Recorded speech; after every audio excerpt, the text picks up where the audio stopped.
Bom dia, pessoal. Bom dia a todos e todas.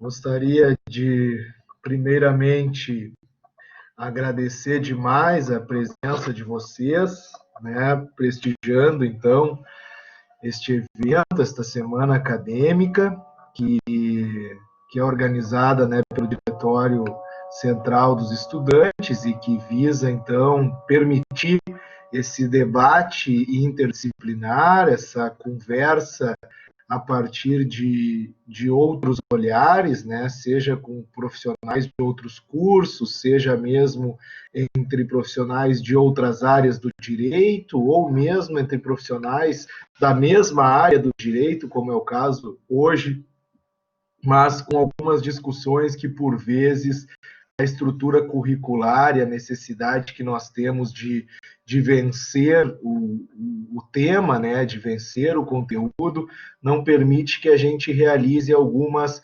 reflexões importantes, né, dentro daquilo que a gente estuda. E a ideia hoje, então, de eu e o professor Diogo trabalhar com vocês é sobre alguns aspectos relevantes aqui do pacote anticrime, né, e nas reformas penais e processuais penais.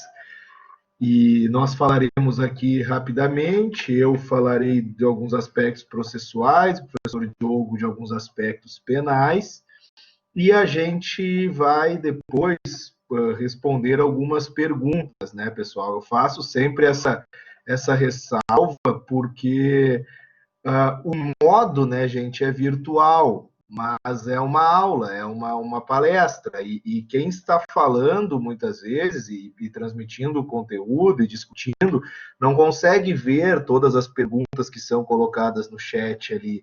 Então, às vezes, vai passar uma que outra, a gente tenta chegar ao final ali e fazer um apanhado, né, de alguns questionamentos que tenham sido feitos, mas por vezes as coisas passam, porque é como se a gente entrasse numa palestra e começasse a perguntar toda hora para a pessoa, né? Não teria como se estabelecer esse debate e responder a tudo. Então, não é que nós não vamos responder ou fugir de algumas perguntas, é justamente porque, como nós não temos aqui a figura de um responsável por canalizar essas perguntas, e podem fazendo perguntas à vontade no chat ou no particular para mim, o professor Diogo, que aí ao final a gente tenta responder o que for possível, né, o que der dentro do nosso tempo.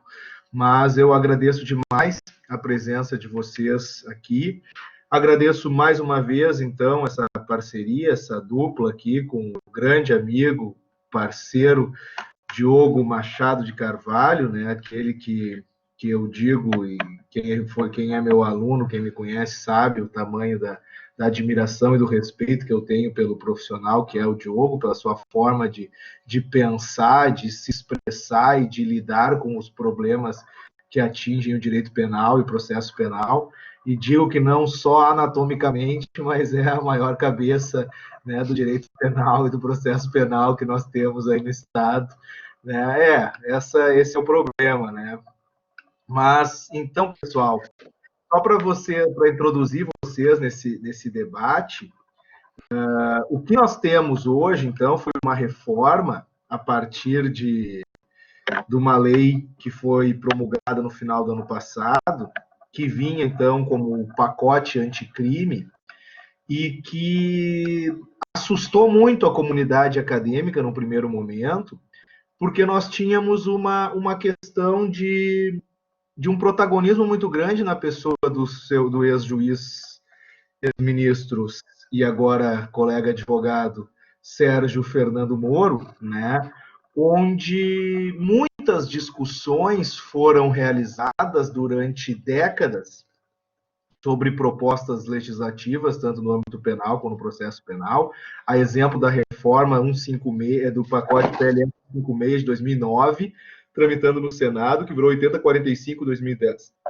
Na Câmara, ou seja, que estava há 10 anos tramitando, que teve uma enormidade de dinheiro público investido para realizar audiências públicas, para ouvir professores, para ouvir representantes da academia, de todas as carreiras judiciárias, para fazer uma discussão sobre uma refundação no nosso processo penal, que era algo fundamental, porque nós precisamos entender que o nosso código é da década de 40, e vocês que já estudaram processo penal, comigo, com o professor Diogo, sabem disso, porque isso é um problema, porque, como diz Goldschmidt, um processo penal é um termômetro dos elementos civilizatórios e autoritários de uma nação, ou seja, a forma como a gente consegue o processo penal define um modelo político, um modelo de Estado que é pensado, e nós tínhamos um código que foi forjado, então, inspirado numa legislação fascista, que foi forjado, então, dentro de um ambiente autoritário, num ambiente de uma ditadura,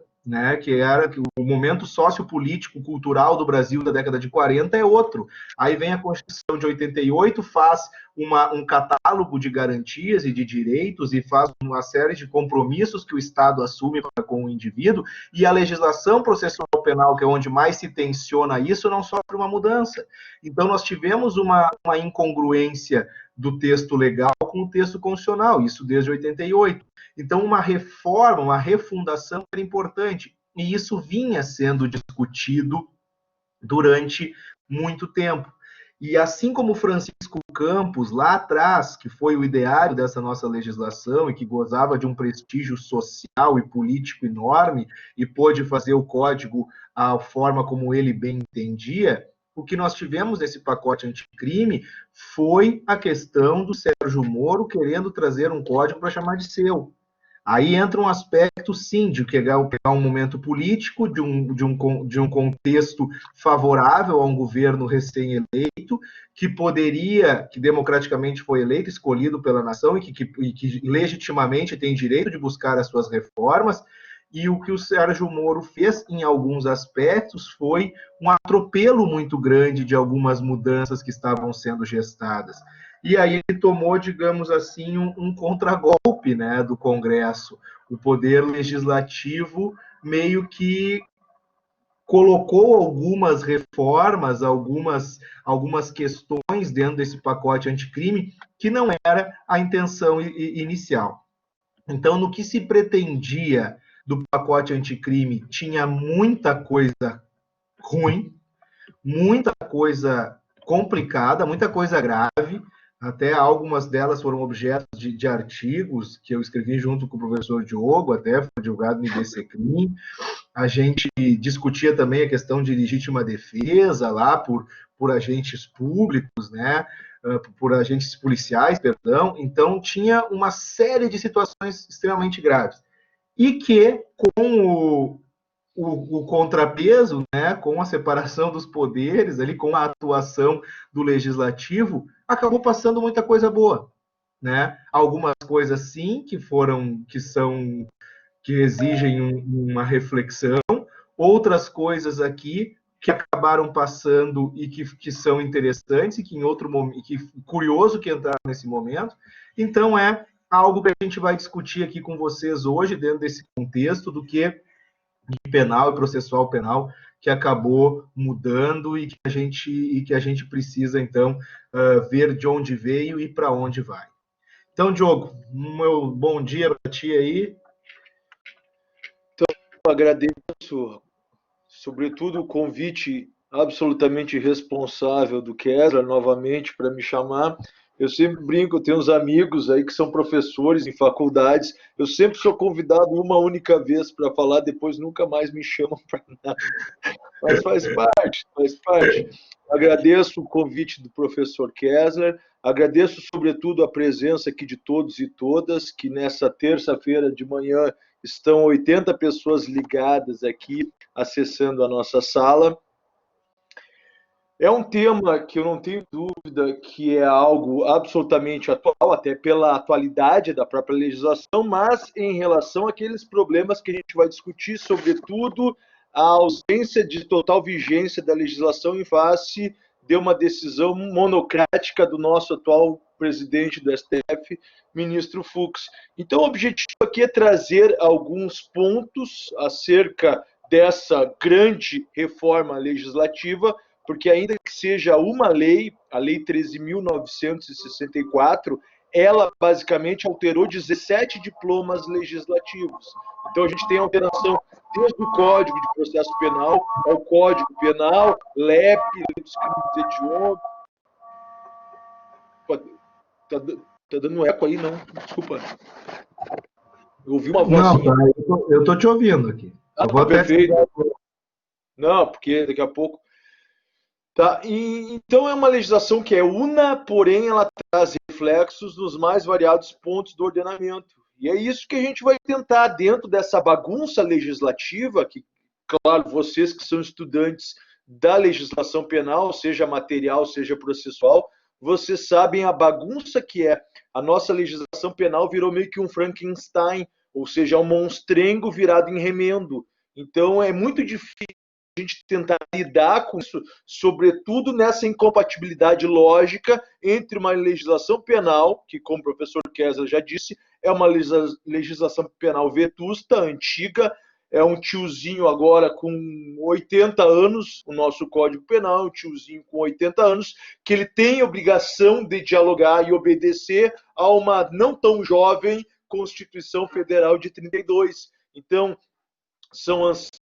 são ideologias opostas, mas que muitas vezes caem no nosso colo, no colo do intérprete, no colo de vocês, estudantes, nós também, a tentativa de interpretar que algo que talvez não seja compatível, sobretudo dentro desse caráter autoritário da legislação de 1940 e 41, e o espírito protetivo da Constituição Federal de 88. Então, é dentro dessa dificuldade interpretativa que a gente traz alguns questionamentos, alguns pontos em relação a essa nova legislação. É uma legislação que eu digo, é o grande presente de Natal do ano passado. O ministro, ex-ministro, ex-juiz, mais um o Moro pode pedir música para o Tadeu Schmidt, eu não sei qual coisa, ex-advogado, talvez, não sei, eu já fui ex-professor. Então, é um presente, porque essa lei foi publicada no dia 24 de dezembro, a chamada Lei Natalina, é o grande presente de Natal, publicada lá pelo presidente Jair Bolsonaro, com total amparo, não total, porque a gente vai ver que tem inclusive discrepâncias, mas com amparo do então ministro Sérgio Moro.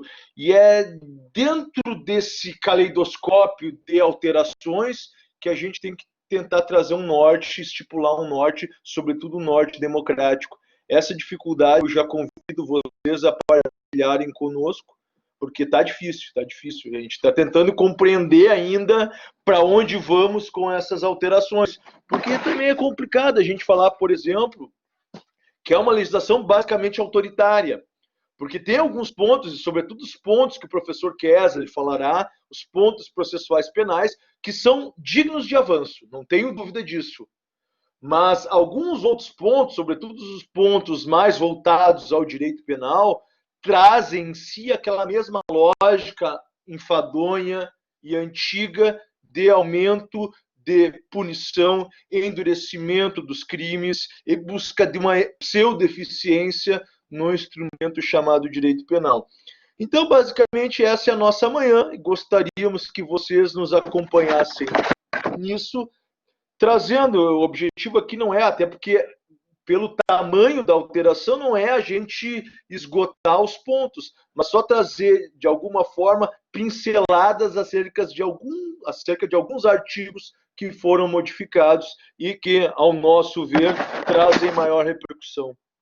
É isso, meus queridos. Então, eu não sei se o professor Kessler, tu inicia já. Pode ser, como tu quiser. Quer falar do penal primeiro?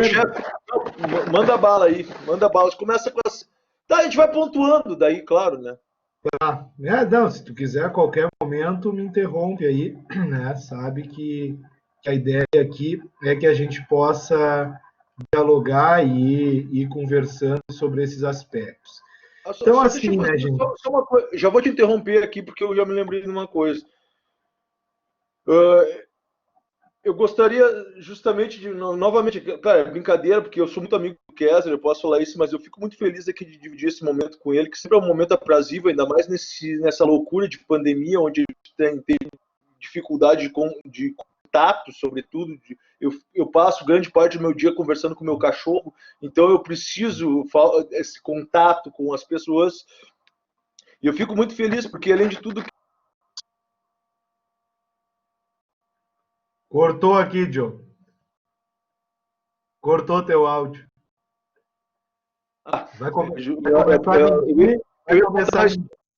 eu ia contar a história, o professor Kessler, por isso ele já me boicotou, já me censurou. Eu só queria agradecer mesmo o convite por se disponibilizar, porque eu não tenho paciência para a realização dessas atividades. E o professor Kessler, com toda a sua expertise burocrática, vai lá, monta a atividade e sempre me convida. Porque se depender de mim, velho, eu ia ficar conversando, jogando videogame e conversando com o meu cachorro, porque eu não sei nem por onde montar uma aula dessas. Então eu gostaria de agradecer o convite mesmo e tentar não falar tanta bobagem. Ah, tá bom. Não, que isso, tia. E tu sabe, né? Então fica à vontade aí, qualquer momento que eu estiver avançando na discussão aí, que tu sinta-se convidado a interromper, a acrescentar. Pessoal, então assim, esse panorama que nós passamos inicialmente é o que a gente vem discutir. Para que vocês entendam, nós temos uma cultura em termos de processo penal, que ela é uma cultura que é forjada neste conhecimento trazido a partir de um viés, sim, autoritário. E por que eu digo autoritário? Para que vocês entendam o que a gente fala por autoritário. Toda e qualquer defesa do todo em detrimento do individual se justifica com práticas autoritárias. Ou seja, a defesa do povo, a defesa do cidadão de bem, a defesa e aí em detrimento sempre dos direitos e das garantias individuais. Ou seja, a defesa do coletivo, em nome da defesa do coletivo, da defesa do maior, da defesa do bem comum, inúmeras atrocidades foram feitas historicamente. Muita gente foi presa, muita gente queimou em fogueira, muita gente foi morta em campo de concentração, em nome dessas pseudo-defesas que são feitas. Então, toda a lógica que se justifica em termos de restringir direitos individuais se sustenta num aspecto, sim, autoritário. Esse é o primeiro ponto. E quando a gente diz isso, pessoal, em termos de processo penal, é uma coisa extremamente grave, porque o processo penal só serve para defender o réu. Mas é óbvio, velho, é para isso que ele foi criado. O processo penal nada mais é do que alguma coisa que é colocada entre o direito, o poder punitivo do Estado, o poder que o Estado tem de punir, e o direito de liberdade, o direito fundamental à liberdade, a inviolação de domicílio, a inviolação de comunicações, todos os direitos fundamentais que a gente tem. Como quem dissesse, tu, Estado, pode penetrar na minha vida, tu, Estado, pode atingir minha liberdade, mas tu, Estado, tem que obedecer um caminho. E esse caminho se chama processo. Então, o processo, quando ele é colocado como uma forma de potencialização de um instrumento punitivo do Estado, ele subverte a lógica da sua própria razão de ser. Ele não tem mais sentido. Entendeu? Porque se eu precisar do processo para tão somente legitimar o poder de punir do Estado, eu não preciso de processo. Um cara bate aqui agora, chega aqui, professor, vem, tu tá preso, tá falando um monte de bobagem, aí deu. Não, mas só um pouquinho, tu não pode entrar na minha casa, tu tem mandato. Ou seja, essas perguntas que vão começar a ser feitas no sentido do que eu estou sendo acusado, de quem determinou minha prisão, isso só se justifica por um processo. Se eu precisar, eu não preciso de um processo para legitimar um poder punitivo arbitrário do Estado. Esse é o ponto. O processo vem justamente para que limitar este poder. E aí nós temos uma Constituição de 88 que assegura um catálogo de garantias e que tenta inaugurar uma nova era no país, só que nós temos uma cultura anterior a isso. E as nossas doutrinas de base, né, aqueles pensadores do processo penal que, historicamente, que vocês começaram a ler doutrinadores advogados, isso é uma coisa recente, né? Até então era Ministério Público e magistratura quem doutrinava. E aí tu pegas um aspecto, por exemplo, de Mirabete, Damásio de Jesus, o próprio Tucci, Frederico Marques, essas pessoas, como é que é o Tourinho Filho, tu vai ler o código comentado, os comentários que essas pessoas faziam ao processo penal em 82, em 83, em 84, e tu vai ler o que eles fazem de comentários em 89, em 90, em 92, em 95, e não mudou nada. Ou seja, como que vem uma Constituição e inaugura uma série de novas garantias e tu não faz novos olhares sobre os problemas do processo penal? Não. Então, a nossa Constituição não constituiu nada em termos de processo penal, porque aquela cultura que seguiu sendo propagada. Então, é uma cultura que tem, sim, esse viés muito forte, é uma cultura que peca por alguns aspectos de acreditar demais em uma teoria geral do processo também, e quem faz processo penal comigo sabe, na primeira aula eu já digo, esqueçam o que vocês aprenderam em processo civil, porque aqui é processo penal, a gente precisa ler o processo penal sob os olhos do processo penal, só que não é exclusividade da Fevale, não é culpa nossa nem de vocês, é grade curricular de todo e qualquer curso de direito que toca 4 processo civil, mais 2 teoria geral do processo, que é a teoria geral do processo civil, e toca 2 processos penal para a gente, eu, o Diogo, o Paulo aqui, se virar para conseguir passar toda a matéria, porque é um aspecto que tem muitos problemas para pouca aula. E aí o que acontece? Naturalmente a pessoa acaba vindo com o que sabe de processo civil e querer resolver problemas do processo penal. E isso é uma marca característica e um problema grave daquilo que nós enfrentamos, seja no dia a dia, seja nas reformas legislativas, seja nos discursos que são feitos em termos de processo penal. Esquecendo, então, que o processo penal se difere do processo civil sob vários aspectos, principalmente pela sua necessidade. Né? Ou seja, o direito civil se realiza, se materializa cotidianamente, sem necessidade de processo civil. O processo civil só vai nascer quando, em uma relação de direito civil, a partir do conceito carnelutiano de lide, né, um conflito de interesses qualificado por uma pretensão resistida. Aí eu vou ter algo que vai chegar ao judiciário, vai estabelecer uma lide, um conflito. No processo penal, o crime só existe juridicamente, né, a partir de uma sentença. É uma sentença que revela um crime. A pena que o Estado vai colocar para o indivíduo tem que necessariamente preceder de um processo penal, e de um processo penal devido, de um processo penal legal e constitucional. E a partir disso, nós tivemos algumas mudanças que eu entendo bem interessantes, que foram feitas neste pacote anticrime.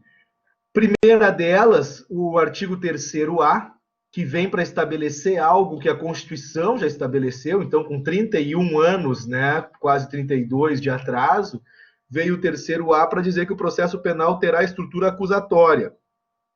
Bom, o modelo acusatório foi eleito em 88 com a identificação do Ministério Público como titular da ação penal, onde se estabeleceu uma relação de partes para, com isso, preservar a imparcialidade do juiz. Vedadas a iniciativa do juiz na fase de investigação e a substituição da atuação probatória do órgão de acusação. Então, gente, isso aqui era algo claro a partir de uma leitura mínima da Constituição, mas que teve que ser colocado de uma forma expressa. Isso aqui é fruto do pacote do projeto 156, lá são discussões de um modelo de acusatório.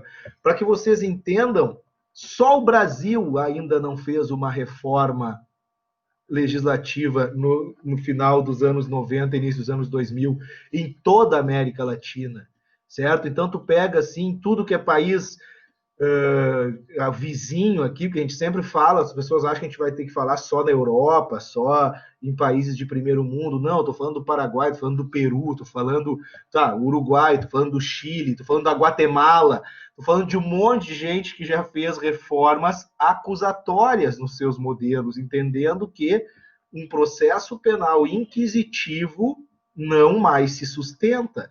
Porque como eu vou ter condições de me defender de um juiz que produz prova contra mim? Ah, mas o juiz pode procurar a prova? Pode nada, porque quem procura sabe o que quer achar. Se o juiz está indo atrás de uma prova, é porque a dúvida não está favorecendo ele. E se a dúvida não está agradando ele, digamos assim, é porque ele quer condenar. E se ele quer condenar, ele vai achar algum elemento para condenar. Porque se eu quero me convencer, eu já estou convencido, eu só quero justificar a decisão que eu já tomei. Esse é o ponto de iniciativa instrutória, iniciativa probatória do juiz. É colocar ele na busca de algo que mentalmente já está estabelecido. Então o juiz não pode. Juiz é juiz, juiz julga. Quem acusa é o Ministério Público, quem defende é a defesa, quem investiga é a polícia. Ou seja, cada um no seu quadrado, né? Cada um fazendo a sua parte. É isso que sustenta um modelo acusatório que veda, então, a iniciativa do juiz, porque, de novo, vocês sabem, né? Na dúvida, ele deve absolver, o 3867, ele deverá ser absolvido quando não houver prova suficiente. Então, não estou dizendo que não existe nenhuma prova, estou dizendo que não tem prova suficiente para condenar alguém. Então, se eu, juiz, estou ali e estou precisando ir atrás de alguma prova, é porque eu estou em dúvida. E se eu estou em dúvida, a lei diz que eu devo absolver. Se eu não estou querendo absolver, estou indo atrás de alguma coisa, é porque eu quero achar uma justificativa para condenar. Ah, não, mas e se ele quiser ter só certeza para que ele possa ter uma melhor decisão? Ilusório. Ele não precisa disso. Ah, e se for para beneficiar o réu, também não pode.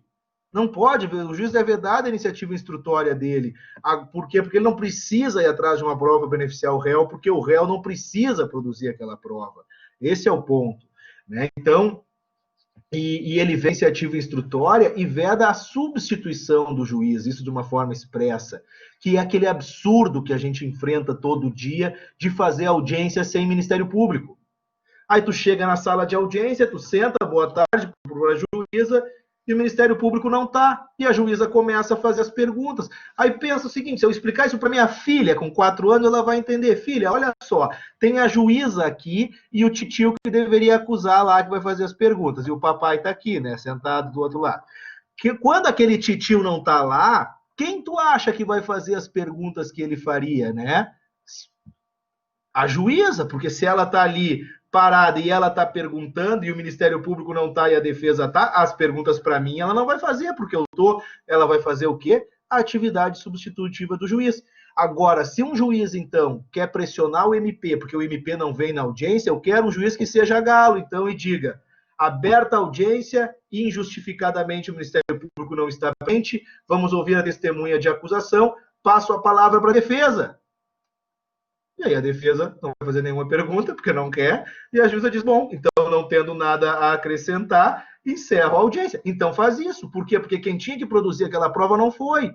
E aí não pode o juiz realizar uma atividade substitutiva. E isso está sendo vedado nesse terceiro A, que está nessa discussão aí, né, E tem muitas coisas. Primeiro que nós temos coisas aqui que foram suspensas absurdamente, né, numa decisão liminar, que a gente discutia ontem, o poder que é dado para cada ministro do STF. Então, nós temos um poder legislativo que vota uma lei e um ministro do Supremo suspende ela. Diz que ela não pode entrar em vigor. Parte dela. E aí? Que poder tem seu excelentíssimo senhor Luiz Fux, ao ponto, então, de ele poder suspender todo um processo legislativo formalmente válido e materialmente também, porque apenas, como a gente está mostrando, veio a adequar a Constituição e não tornar inconstitucional, e não nada de inconstitucional, mas é aquilo, né? É o jogo de palavras, aquilo que eu não gosto vira inconstitucional. E isso também se apresenta de uma forma bem grave. Mas o Fux, então, ele fala, né, que ele era um garantista, né? O Fux no STJ era conhecido como garantista, ele era, pelos seus pares, visto como um juiz garantista, e chegou no Supremo, e aí, primeira decisão que ele toma lá da lei da ficha limpa, de não aplicar a ficha limpa em 2012, o pessoal lá, do representante da elite carioca, jogava aquele vôleizinho na beira da praia lá, ele, o Renato Portaluppi, de certo, né?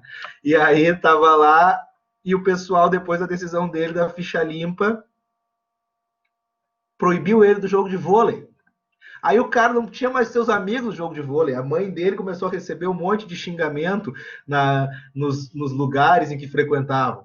E aí, pô, o cara é um ser humano, né? Quer saber, velho? Eu não vou ficar aqui sem jogar meu vôlei, os caras me xingando, os caras enchendo meu saco. Eu vou virar casaca. E saiu ferrando todo mundo, porque nesse processo espetacularizado, nesse populismo midiático, quanto mais as pessoas, então, elas começam a respeitar os ministros, as pessoas, o senso comum, a respeitar, a admirar os ministros pelas pessoas que eles condenam, né? Parece que o ministro que não condena, ou que absolve, ou que anula, esse não presta, não sabe nada, é vendido. O que condena, aí tá certo, né? Então, isso gera uma carga de expectativas depositadas dentro dessa atuação do julgador, e isso justificou uma pressão política de algumas carreiras, né, que fizeram com que parte dessa reforma fosse suspensa.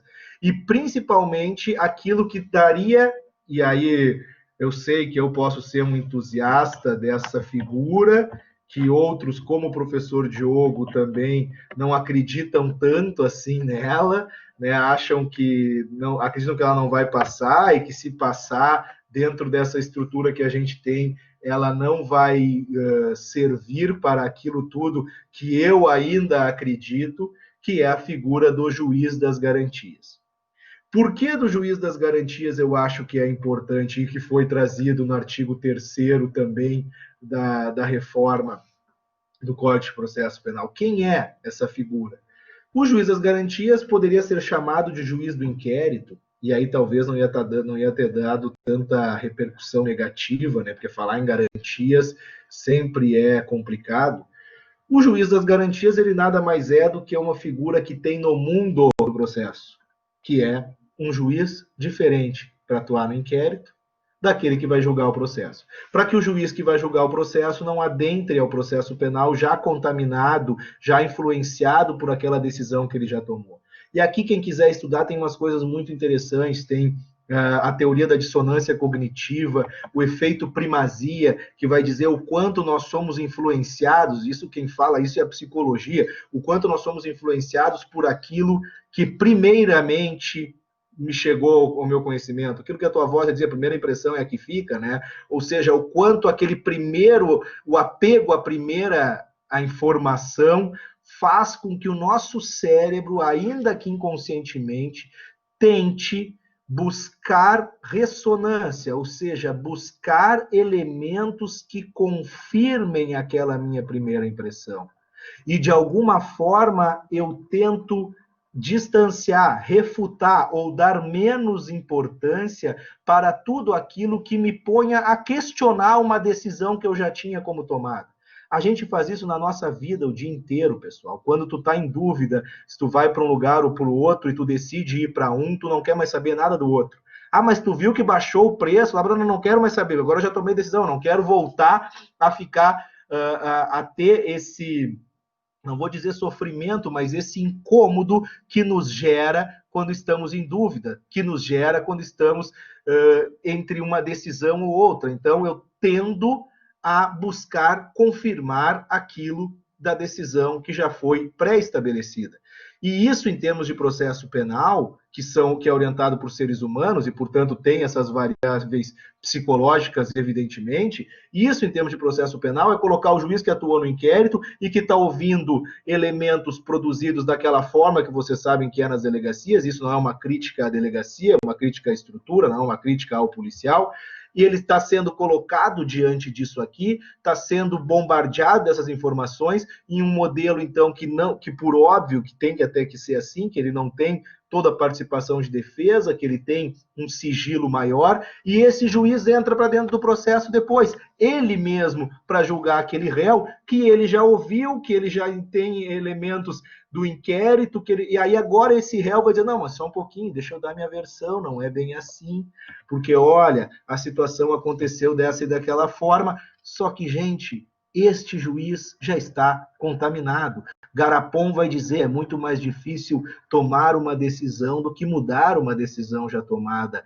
Em qualquer aspecto da nossa vida nós somos assim, como juízes, principalmente porque tu já determinou uma prisão, tu já determinou uma busca e apreensão, tu já determinou uma interceptação telefônica. O Ricardo Gleckner fez uma pesquisa que ele publicou numa revista das Brasileiras de Ciências Criminais, onde ele analisou decisões que decretaram preventivas de juízes e que teriam sendo usadas como argumento, como fundamento em uma condenação. Ele analisou, salvo engano, 90% ou próximo disso, 100%. 100% foram condenações usadas o argumento, então, também da preventiva como condenação. Com isso, eu estou dizendo que essas 100 pessoas eram inocentes, que foi errado? Não, não estou dizendo nada disso. Não conheço os casos, é apenas uma amostragem para mostrar o quanto que aquele decisão de prisão preventiva, que é uma decisão processual, que não faz uma antecipação de pena, que não se vincula com uma responsabilidade do indivíduo, ela serve para justificativa de uma condenação. Então, essa figura do juiz de garantias, ela foi trazida, com certeza, a contragosto aqui, porque o Moro jamais ia querer isso, né? A Associação dos Magistrados são contra, mas ela nos permitiria um novo momento processual penal, que seria muito importante. E agora ele deu uma liminar, suspendeu, não submeteu a julgamento no plenário, vamos ver como isso vai ser resolvido. Mas tem algumas coisas aqui. Primeiro, eles falaram que não teve debate suficiente sobre a figura do juiz de garantias. Cara, vocês estão de brincadeira comigo.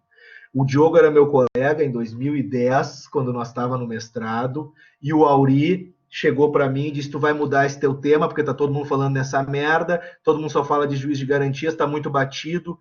E eu, pô, professor, mas eu tô fazendo aqui, não, muda essa merda. E aí eu fui e não mudei, né? E fiz a minha dissertação ali, como ele não lia nada dentro do que a gente estava escrevendo, então acabou a aceitação. Por que eu digo isso? Em 2010 o cara disse que meu tema era batido. Aí em 2019 o negócio entra em vigor e o Moro disse que não teve debate. Porra, não teve debate, o que tu estava fazendo, cara? Tu não estava olhando as audiências públicas e tudo que estava tendo discutindo isso.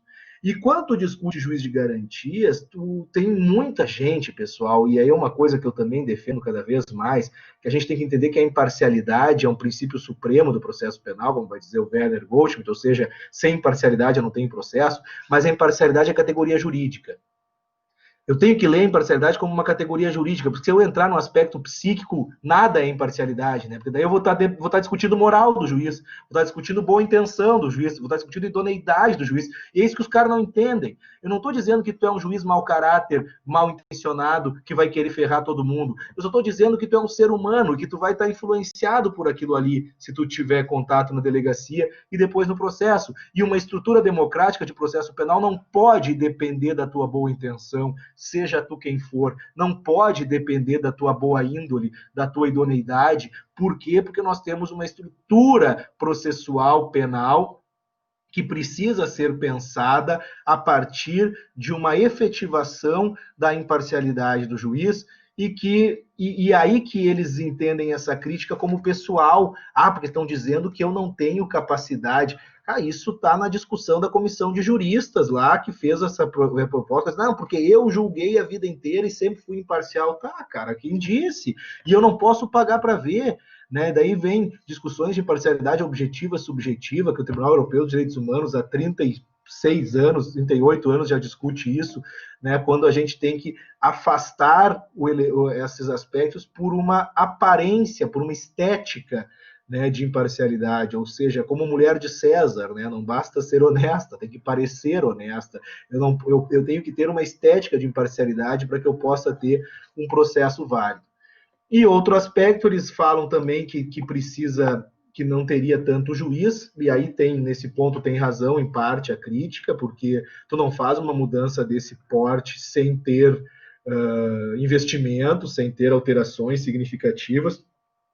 Teria, sim, que ter um aumento do número de juízes, mas o projeto fala que isso pode ser gradualmente. Mas tem muita comarca com juiz único. Gente, eu fiz uma pesquisa no Rio Grande do Sul. E como eu sou um macaco em termos de comunicação, eu fiz a pesquisa no modo artesanal, né? No Google Maps, no site do tribunal. Fui olhando quantos lugares que nós tínhamos, então, de juiz único e qual era a cidade mais próxima, né? Para que a gente possa fazer aquela jurisdição cruzada. Tu pega Ivoti, Dois Irmãos, por exemplo, o juiz de garantias de Ivoti nos processos de Dois Irmãos e vice-versa. Tu estabelece isso por um tempo, até que possa ir gradualmente aumentando o número de magistrados. E gente, só a média de distância é de 32 quilômetros. Só um estado que teria uma cidade, perdão, que teria um problema que a distância seria mais de 100 quilômetros. E então nós teríamos para ver como fazer, porque nesses 30 e poucos quilômetros aí tu tranquilamente faz essa jurisdição cruzada. E mais, gente, o processo eletrônico está aí, certo? O processo eletrônico já está aí, tudo é inquérito eletrônico, tudo vai tramitando de uma forma eletrônica, nem precisaria esse deslocamento. Enfim, então, eu não perdi a esperança no juiz das garantias ainda. Acho que é uma figura que inauguraria um novo modelo de processo penal no Brasil. Muitos entendem que ela não traria tudo isso, porque seria a mesma coisa, tu estaria botando os mesmos juízes nessa mesma cultura. Posso até concordar, né? Eu não acredito que o juiz das garantias seja o salvador de todos os problemas, mas eu acredito no que ele inaugura em termos de um novo processo, no que pode começar a vir a partir daí, né? Talvez ele não seja suficiente, mas sem ele é mais do mesmo, é viver mais do que a gente vem vivendo há muito tempo. Bom, dando uma continuidade aqui, gente, nós temos uma outra parte que foi suspensa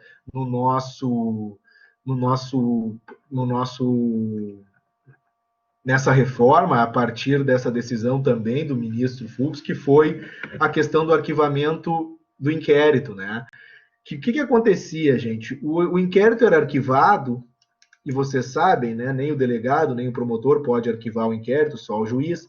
E quando o promotor pedia para arquivar esse inquérito, o juiz, se não concordasse, ele mandava para o procurador-geral para que oferecesse a denúncia ou designasse um outro promotor. Mas vejam como isso era absurdo, é o juiz que não está concordando com o arquivamento. Isso, gente, viola, de novo, um processo penal de partes. Porque quem é a parte é o Ministério Público. E se ele não quer denunciar, azar é do juiz. Não quer denunciar, não tem denúncia. Ponto.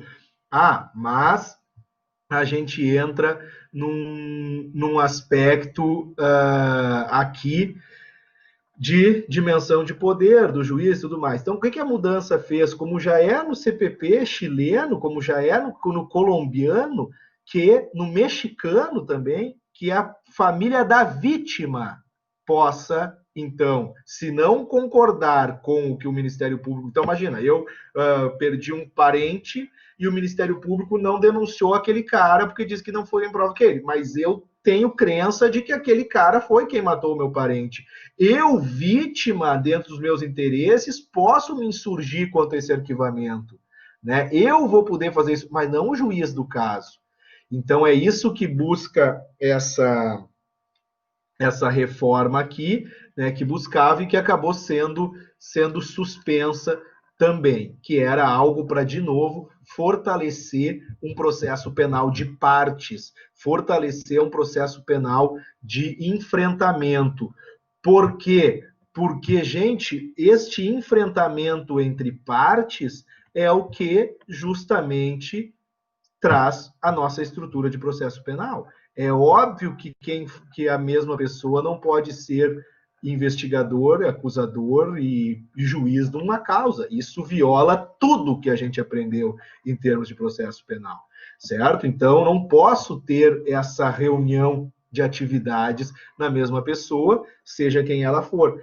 E aí nós temos, então, que a partir disso, entender que é preciso remodelar uma cultura, né? Eu fiz um curso ano passado no Chile e tinha um grupo de colegas que eram magistrados do Rio de Janeiro, né? Que eram juízes.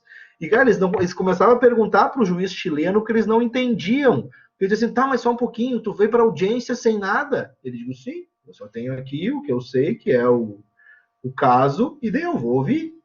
Tá, mas tu não dá uma lida antes no que aconteceu, na pessoa, nos antecedentes? Por quê? O juiz perguntava. Mas como se tu não sabe o caso? Mas eu vou esperar o Ministério Público, lá a Fiscalia, né, que eles falam, lá a Fiscalia que produz a prova e sim que me convença. Eu não preciso saber de nada antes de entrar no momento do processo. Isso é originalidade cognitiva. Isso é processo de partes. O juiz não está preocupado, gente, se ele vai absolver porque o Ministério Público não produziu o trabalho dele, não convenceu ele, azar do Ministério Público. Entendeu? Porque isso é um juiz em um processo que preserva as partes. Porque eu só consigo manter uma estrutura imparcial se eu fortaleço o poder das partes. E esse é o ponto. Eu preciso ter um processo de partes, de enfrentamento, para que eu possa salvaguardar a imparcialidade do juiz. Bom, gente, eu não quero me adiantar muito, mas eu quero falar de alguns aspectos aqui. Primeiro, outra alteração relevantíssima, né? O acordo de não persecução penal. O acordo de não persecução penal, ele vem dentro de uma lógica de acordo, né? De trazer a negociação, trazer o consenso, trazer a barganha para dentro do processo. A ideia inicial era não ter limite nenhum para isso, passou com um limite que ele é bem amplo, mas pelo menos é um limite. Ele diz hoje que crimes com pena mínima inferior a 4, eu posso fazer isso. E dentro disso aqui tu pega muitos crimes. Tu pega corrupção, tu pega estelionato, tu pega vários delitos, né? Então, com pena menor que 4 anos, o juiz, o Ministério Público, e não sendo caso de arquivamento, pode propor um acordo. Gente, a lógica de consenso vem para ficar, não adianta lutar contra isso, porque ela é um argumento muito interessante, porque ele vem numa lógica economicista, né? Ela retira processos, retira trabalho, retira o juiz da carga de decidir, porque afinal de contas o réu confessou, porque ele tem que confessar, retira do Ministério Público a necessidade de produzir prova, porque afinal de contas o réu já está confessando, então ele acaba sendo interessante para todo mundo, salvo para o réu, muitas vezes, né? Então, a gente tem uma situação aqui de acordo que vai vir, que já veio, então as reformas na América Latina, que são extremamente festejadas por muitos, elas pecam nesse apego ao negócio. O sistema uruguaio é uma maravilha, mas ele tem acordo o tempo inteiro, ele visa o acordo a todo e qualquer momento. E assim, o acordo ele pode ser, em alguns casos, bom, mas em outros, é aquilo que a gente vê nos filmes, é o sistema norte-americano, né, que força, muitas vezes, um acordo. Então, eu estou buscando uma confissão, e quando eu faço uma estrutura que busque uma confissão, eu estou me aproximando muito do que a gente teve em termos de tortura na Inquisição. E o John Langbein, que é um crítico do sistema norte-americano, professor, acho que é de Yale, ele vai dizer o seguinte: é óbvio que há uma diferença entre tu esmagar os membros do cara numa sessão de tortura para que ele confesse, do que tu jogar com uma prisão preventiva, com alguma coisa, com um processo penal buscando a confissão. Mas ele vai dizer que a diferença ela é de intensidade, ela é de extensão e não de gênero. O que a gente está fazendo é a mesma coisa, com a diferença de extensão, com a diferença da prática, mas na essência a gente está de novo tendo um processo em busca de confissão, isso é problemático.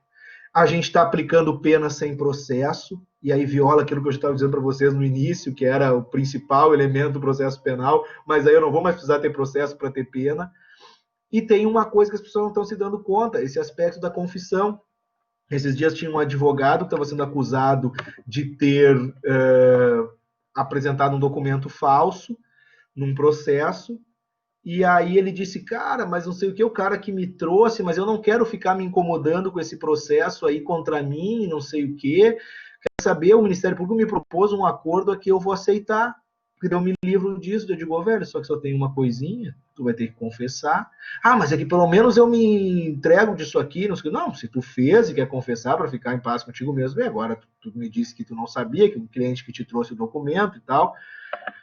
Aí ele, mas daí eu me escapo disso aqui, pelo menos não tem que me incomodar. Eu digo, pois é, só que aí tu tá confessando, e aí os caras vão mandar isso aqui pra OAB, porque tu confessou, e aí tu vai perder o teu direito de advogado daqui a pouco, ou ter uma suspensão, ou ter algum negócio, porque tu tem uma confissão. E é isso que as pessoas não entendem, que nós temos um poder punitivo do Estado, ou mesmo numa esfera privada, que nem na OAB, que vai ter em searas administrativas esse poder. E aí? E se tu confessou ali, como é que tu vai confessar num lado e querer se defender no outro? Bom, e para a gente finalizar, então, gente, além desse ANPP, a cadeia de custódia da prova é importantíssimo, né? A cadeia de custódia da prova foi uma reforma que foi um ponto que foi trazido também, que é o que é a cadeia de custódia? É preservar a qualidade da prova, é saber aonde que essa prova, por quem que essa prova foi mexida, por quem que essa prova foi adulterada. Então, tu chega com uma prova para dentro do processo penal, só que não me mostra quem mexeu nela, quem teve acesso a ela, e isso pode colocar em dúvida a credibilidade dessa prova. E para finalizar, a questão, então, da prisão preventiva. Só mais um aspecto antes da prisão preventiva, o juiz, né, que a prova é ilícita lá no 157, sempre teve esse nosso problema. Se a prova era declarada ilícita, então vamos supor, eu, juiz, julguei esse processo e condenei o Diogo. E o Diogo recorreu e determinou que essa prova era ilícita. Aí dizia o quê? Tira essa prova, então tinha que ser tirada aquela prova e julga de novo. Aí o juizão lá ia julgar de novo, só que sendo que ele já sabia o que a prova ilícita tinha dito. E por mais que tu diga assim, a prova não vai poder ser usada pelo juiz, gente, não vai poder ser usada na decisão, mas na cabeça dele não tem como a gente controlar. Então agora eles disseram o quê? O juiz que teve contato com essa prova não vai mais julgar o processo. Então, se for declarada ilícita e for feita de novo, bota outro juiz para julgar, justamente porque aquele juiz já teve contato com essa prova ilícita e já vai estar por ela influenciado. Então, esse foi um ponto importante. E o aspecto que eu achei bem importante também foi quanto à questão da prisão preventiva. Então, o Aurí Lopes Júnior, ele sempre fala, e ele é taxado muitas vezes de utópico, né, porque ele traz perspectivas e críticas e coisas que as pessoas dizem, mas isso aqui não se aplica, e 10 anos depois as coisas estão virando lei, 10, 15 anos depois os tribunais estão concordando com as coisas que ele diz, e ele vai dizendo sempre para fazer, então, essa busca por uma reforma, por uma questão crítica. Ele sempre cita a frase do Vitor Hugo, né, utopia hoje, carne e osso amanhã, ou seja, a coisa acaba se efetivando.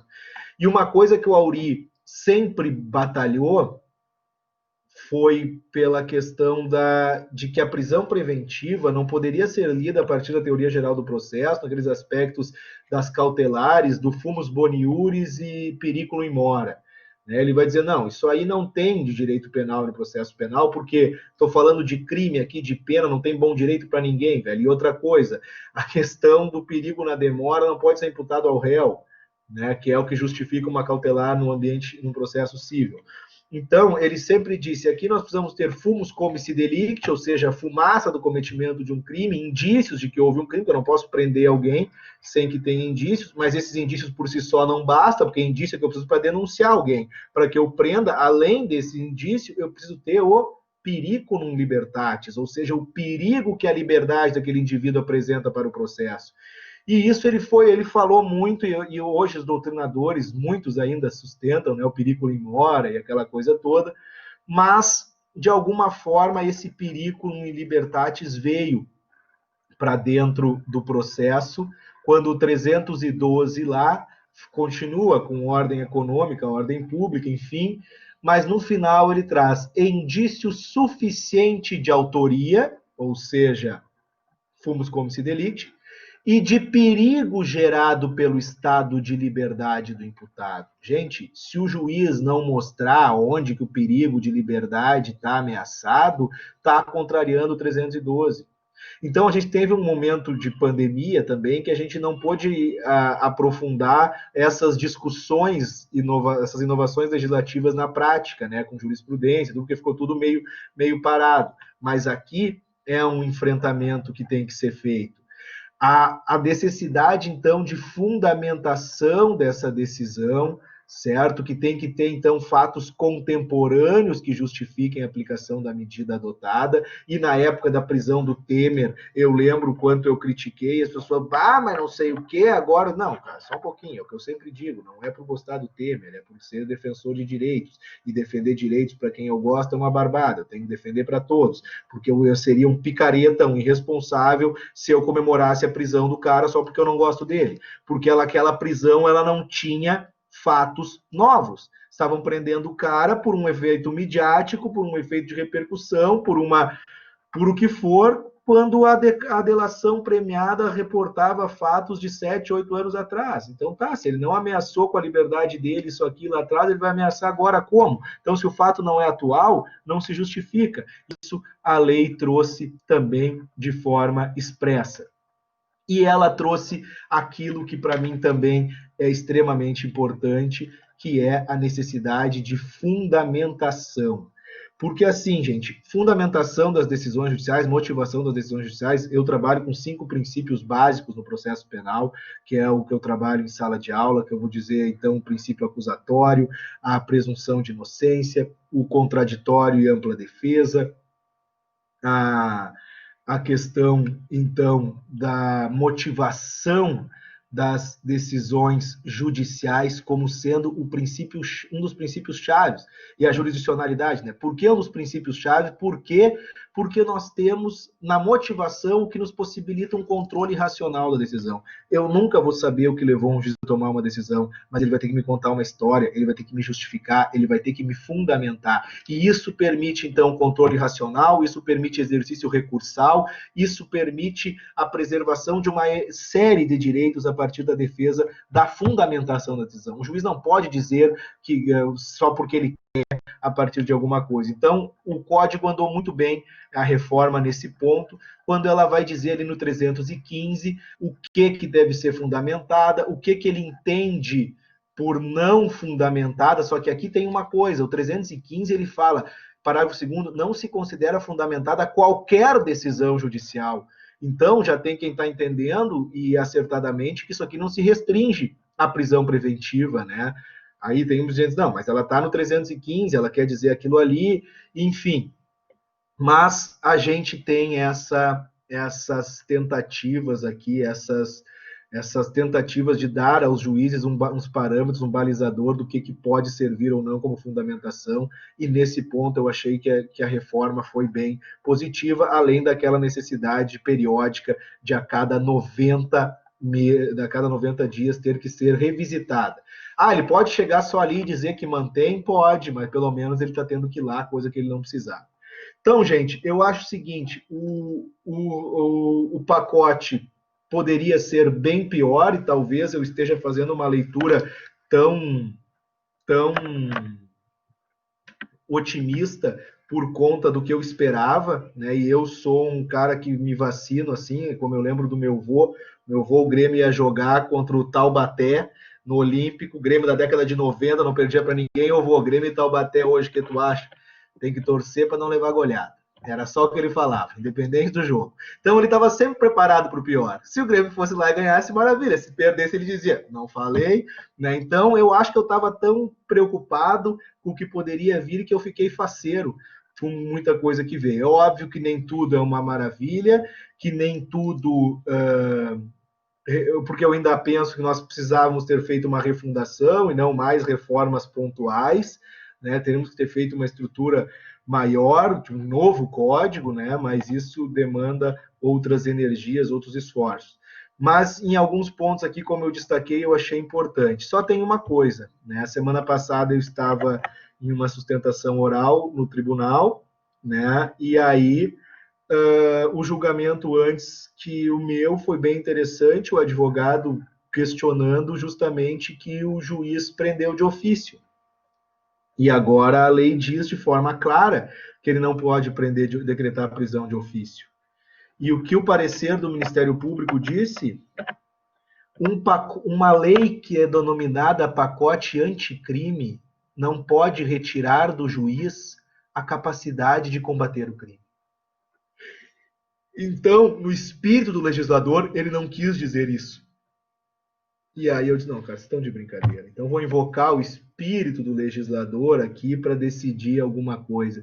E aí, com base nisso, os desembargadores também negaram o habeas corpus, porque disseram que, no caso do flagrante, é possível essa prisão de ofício, e até o STJ já entendeu assim, porque não teria como tu esperar o Ministério Público se manifestar. Cara, o delegado faça uma representação ali, encaminha por essa prisão preventiva que seja, agora o juiz de ofício é o que o código está vedando. Então, tem tudo isso, né, gente? Além de mudar lei, nós temos que mudar uma cultura, e isso sim é muito mais difícil, e é o que a gente tenta fazer com debates desse tipo, com discussões assim com vocês. Então, muitíssimo obrigado, desculpe se me estendi aí, Diogo, tá contigo agora, meu velho. Quase, mas tu é o dono da bola e do campinho, eu só estou aqui fazendo uma parceria para, de alguma forma, tentar contribuir com a discussão. Mas tu trouxeste alguns pontos aí interessantes, e tu estava falando ali a respeito de autores. Eu tenho aqui, isso aqui é interessante, porque quando a gente vai se deparar com a criminologia diz que, além da gente de estudar a obra do autor, nós devemos, sobretudo, estudar o autor da obra. Eu estava falando de alguns doutrinadores, eu fiquei pensando, mas tem um cara aqui que eu vou falar, e eu me permito aqui colocar algumas situações, eles o famoso Fernando Capês, aqui, Capês, no livro, diz, o juiz não pode se conformar com a verdade formal. O juiz tem que fazer, basicamente, aquilo que ele bem entender para buscar a verdade real do fato. Isso é o que fala o doutrinador Fernando Capês. Contudo, não posso esquecer que o mesmo doutrinador Fernando Capês, ele busca limites para o juiz, sobretudo quando tem bloqueado 24 milhões da sua conta em relação à máfia da merenda de São Paulo. Então, o doutrinador Capês busca a potencialização do poder do juiz. Porém, o ser humano Capês, muitas vezes, é vítima disso e fica berrando nas mídias, nos meios de comunicação. Isso aqui é interessante que a gente compreenda a forma hipócrita como muitas vezes é trabalhada a questão penal. Então, outra coisa que o Kessler falou, eu sou, sem dúvida, eu reconheço que o juiz de garantias é uma modificação absolutamente bem-vinda, e justamente por ser bem-vinda que talvez foi suspensa, porque a gente não pode, nós, Brasil, um país absolutamente reacionário, autoritário, trazer essa inovação, uma inovação profunda na lógica processual penal. Então, eu acho que é justamente bem-vinda a legislação, porém, eu fico com o pé atrás, e eu sou cético, eu sou um cara pessimista como Freud, como Schopenhauer, como Nietzsche e como o avô do Kessler. Eu acho que o Brasil ele é pródigo em avacalhar legislações. Então, pouco importa qual a natureza da legislação, esse instrumento legal na mão de pessoas, nós conseguimos de todas as formas avacalhar isso. E o melhor exemplo que eu dou é o VAR. O VAR brasileiro não funciona, sendo que qualquer outro lugar do mundo funciona. Mas o instrumento na mão do brasileiro vira patifaria. Então, é só para mostrar como há efetivamente um maltrato do instrumento por pessoas que são criadas, moldadas em uma cultura absolutamente autoritária. Então, outros pontos aqui que eu peguei, essas questões, basicamente, de avanços na legislação processual penal, Isso, infelizmente, não se reflete na legislação penal material. A legislação penal material, aí sim, é aquela faceta mais do mesmo, de ampliação do direito penal, de ampliação das punições. Então, eu vou trazer aqui alguns pontos chaves. Primeiro, primeira coisa que eu acho que a gente tem que falar, e o Kessler já falou, eu vou colocar aqui no cantinho aqui alguns pontos, tá? O nome da legislação já começa por aí. Por quê? Pacote anticrime. Isso aqui é interessante porque o legislador é malandro. O legislador tem essa expertise, ele é malandro, e coloca essa nomenclatura justamente para falar quem é que vai votar contra o anticrime. Quem é que vai ser contrário ao anticrime? Ou seja, se contrário ao anticrime, favorável ao crime é. Dentro dessa loucura dicotômica, polarizada, quem seria contrário à legislação anticrime estaria a favor do crime. Então já começa por aí. O correto ou mau uso da nomenclatura para incutir na cabeça da população do senso comum uma falsa ideia de que se busca efetivamente a luta contra o crime. Então aqui a gente tem algumas coisas, porque se tu for analisar a legislação, o que a mudança da ação penal no caso do estelionato vai trazer na luta contra a criminalidade? Eu digo, não traz porcaria nenhuma. Porcaria nenhuma. Ah, agora eu quase falei um palavrão, eu fiquei pensando aqui, porque ontem, depois da palestra de ontem, um aluno me mandou: ah, tu falou umas palavras erradas, não sei o que. Eu digo, não, velho, é do jogo, é do jogo. Mas eu pergunto, eu falei algum palavrão na frente do chefe? Ele disse, ah, não falei. Eu digo, então eu posso falar qualquer coisa errada, desde que eu não fale porra na frente do chefe Cássio. Então eu fico tranquilo justamente por isso. Não falei um, e hoje, como o chefe não está aqui entre nós, eu me sinto mais tranquilo. Mas está sendo gravado, viu, Jô? Cara, esse é um dos grandes problemas. Esse é um dos grandes problemas. A gravação, esse registro para a posteridade é o que me quebra. Mas vamos lá. Tá? Uma grande inovação, que basicamente foi vendida como grande inovação, é a ampliação do prazo de prisão, o prazo de pena, de 30 para 40 anos. Está lá, o artigo 75 foi modificado. Agora, o sujeito pode ser punido por até 40 anos. Claro, é possível uma pena aplicada em percentual muito maior, mas somente 40 anos para fins de cumprimento daquela pena. E aqui tem que ficar claro que é só daquela pena, porque os alunos às vezes perguntam, tá, mas depois de 40 anos ele cumpriu, se ele praticar outro crime, ele não vai poder ser preso. Por quê? Porque já cumpriu os 40. Isso aqui não é um cheque, um vale impunidade. São 40 anos para aqueles crimes nos quais ele efetivamente está a cumprir. E isso, já dando uma analisada legislativa, vai trazer a reboque inúmeros projetos de lei, como já tem, buscando a ampliação das penas.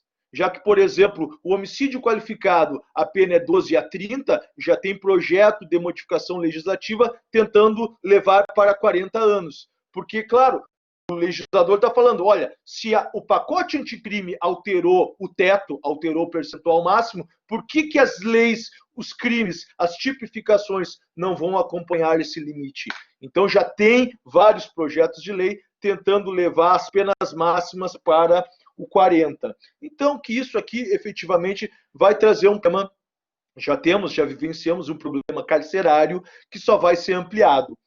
Porque aumenta. Isso aqui eu acho lindo. No Brasil, quando eu vejo os liberais, aqueles rapazes bonitos, héteros, brancos, de cabelo lambido, buscando uma restrição, uma diminuição do Estado, mas, sobretudo, buscando uma ampliação do Estado penal, que isso, ao meu ver, é uma contradição em si. Quem prega o liberalismo querendo maior encarceramento, porque cárcere é custo. Cárcere é custo e um custo gigantesco. Então, o último dado que tinha era que em torno de 2,4 mil por mês por preso, multiplica isso por 800 mil presos, a nossa população carcerária, que é variável, mas bate em torno disso, vocês vão ver o montante que o Brasil mal gasta para a manutenção do seu sistema carcerário.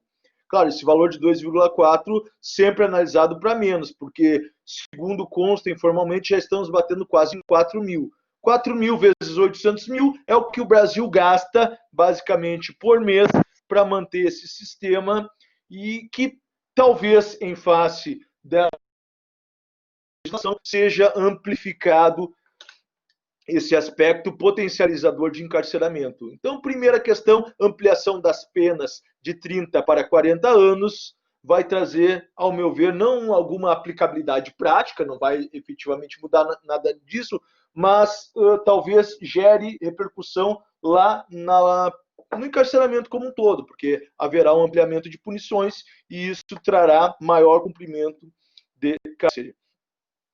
Outra questão que eu acho interessante é, claro, a legítima defesa, o que queria ser passado lá na legítima defesa, aquela situação de isenção de pena para o excesso, efetivamente não passou. Ou seja, a grande modificação da legítima defesa que era almejada, sobretudo para os agentes de segurança pública, essa não passou. Então tem uma modificação parcialzinha ali no 25, parágrafo único do CP, mas que é meramente simbólica, porque dizendo que o agente de segurança pública que matar, por exemplo, o bandido que está mantendo alguém como refém, agiria sob o amparo da legítima defesa. Eu digo, ok, isso aqui, desde 1940 já se tinha isso. Isso aqui é uma modificação meramente simbólica, porque sempre foi possível a legítima defesa de terceiro. Então não precisa uma nova legislação falar aquilo que já foi dito. Mas, ou seja, só para mostrar como nós estamos preocupados com os agentes de segurança pública e inserimos essa disposição agora no Código Penal. Uma coisa interessante que nós temos aqui, que eu acho aqui que é um ponto pouco falado da reforma, que eu não sei como isso realmente vai estar na prática, é a questão da perda. Eu vou colocar aqui, tá? Vou colocar para vocês, que é o 91A. A perda alargada. A perda dos bens de forma alargada, o 91A, ou seja, para crimes cuja pena máxima seja superior a 6 anos, se presume o próprio acusador e o próprio legislador podem presumir que essa discrepância patrimonial entre aquilo que o sujeito declara e aquilo que ele ostenta é de natureza criminosa, ou seja, na dúvida, ou seja, na discrepância entre os valores, haverá a perda dos bens.